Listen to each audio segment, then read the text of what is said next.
You guys want to take a guess what that polling said? You see, everyone knows that FSB messed up big time, but no one has publicly condemned them until now.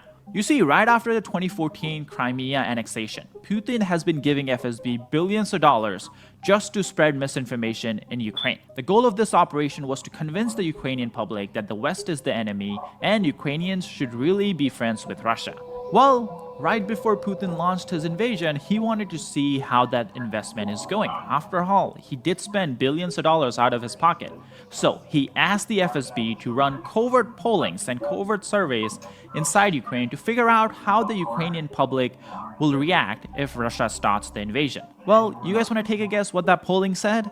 Well, that's exactly what happened in this situation. All these people that FSB was paying billions to spread misinformation, well, FSB used the same people to run a survey to figure out how the Ukrainian public feels about an invasion. And according to these Russian agents, they said that the Russian army would actually be welcomed inside Ukraine and the public will not fight for the Ukrainian government. In fact, FSB reported back to Putin saying 70% of public may actually join the Russian army in overthrowing the Ukrainian government.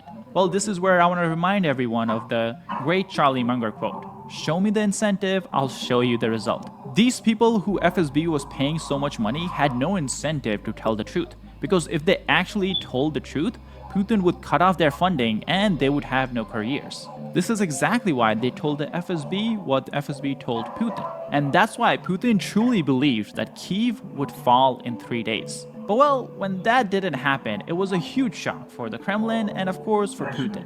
In fact, we know that just weeks after the invasion failed, Putin actually arrested the head of the FSB who was responsible for the intelligence division. That guy was put in house arrest, and on top of that, Russia opened many internal criminal investigations for embezzlement, fabrication of intelligence, and of course, deception of the Kremlin.